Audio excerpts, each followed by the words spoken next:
Hello viewers, my name is Eunice Wangare and I'm glad to be back again. Kindly subscribe to my YouTube channel. I'm a counseling psychologist who is very passionate about parenting, and today we'll be talking about keeping safe boundaries with our children. As children are conceived in our wombs, and as we raise this child in our wombs, and as we take care of our child until birth, and when they are born with us, there's that relationship that us as parents and our children always have. As they continue growing, they have a special relationship with us. But of late, I have realized that we want to be friends with our children, which is very good. It's good to be a friend to your child. It is very good to be close to your children. And it is very good to listen and also talk to your children.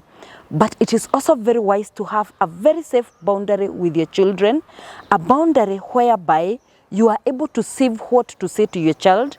You are able to save what to give to your child as a parent, because there is some information that you cannot just expose to your child. I have seen, because of maybe the effects of social media, or maybe because of the exposure that we have, and especially in millennial parents and also Gen Zs are also coming up, that exposure is very good. But it's also good to remember, as much as your friends, as much as you are exposed, as much as you know so much, you should keep a very safe boundary between you and your child to protect your child from consuming information that is not important to this child. If at all you are going through a challenge in your marriage, if at all you are going through a challenge as you raise this child as a single parent, if at all you are going through a challenge as whoever is raising this child, kindly keep a safe boundary. Don't expose this child to so many words. Don't expose this child to words that are not important to them. There's some information you cannot give this child. For example, suppose you're married, and maybe in that marriage there is cheating, and maybe your spouse is cheating, and maybe there's something that you're going through. It is not important for you as a parent to let your child know about this. Why? One, your child is your child and may not respect your partner. This partner is supposed to be respected. This partner carries a blessing for your child, and this partner is an authority person to this child. So if you expose yourself to your child about whatever is going through your marriage, about what is going through in your relationship, it might affect this child, and it might affect them now and even in future. So it is important as a parent to keep a very safe boundary with your child.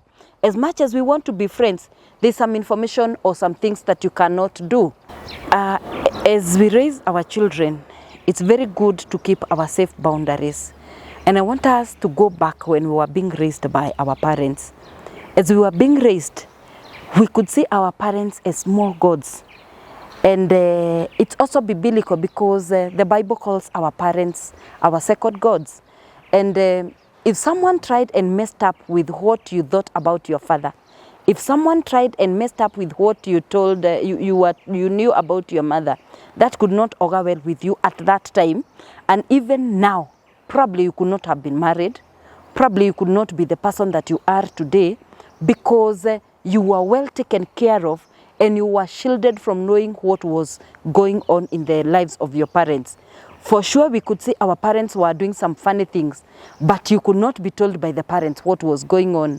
But because of the exposure, or maybe whatever we are going through, or maybe thinking that we know so much, sometimes we're exposing our children to the information that is not right for them. The information is too raw for them. They cannot be able to consume that information. So as parents, as you raise your child, please make sure that the information that you are giving your child, it's an information that can be well consumed in their minds, well consumed in their emotions, well consumed in their hearts, that we are not taking them out of this world to make them think and overthink.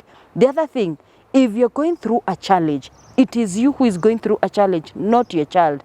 Please be conscious as you're raising your child not to push or drag your child through your own challenges in your relationship, and be pushing your children to to fit in those emotions. You're sinking them into your emotions, or you're sinking them or dragging them into your issues, letting them get what you are going through.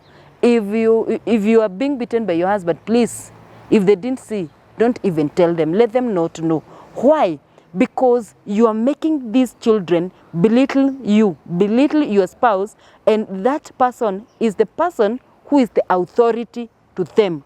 Please, as we raise our children as parents, let us be very conscious and keep very safe boundaries between us and our children, between our issues and our children. Even if there are issues in our lives, let us bring them closer and take care of their hearts, take care of their growing minds, take care of their emotions, take care of their well-being, so that they can be able to grow well. As much as we want them to be our friends, we must keep safe boundaries. You do not discuss everything with your friends. There are those things that you keep. And also, I want to bring an example of you as a parent, or me as a parent. How many friends do I have? I have so many friends. Do I go sharing with them everything that I'm going through? No. I have to see if this friend knows this other friend knows this. It is the same case with our children. Let us give our children some safe space, that we are not exposing them to too much that they're not able to consume. If they have to know anything, or maybe they have been exposed without your knowledge, get those children close and try and rectify and correct whatever they have consumed. Why? It will affect them today, and it will also affect them in future. So kindly, as parents, let us take care of our children, let us take care of their minds, let us take care of their emotions through saving the information that they are consuming from us. Let us give them safe boundaries. They stay in their lanes, we stay in our lanes as parents, and that will make a safe space for them. Thank you so much. Let's meet next time.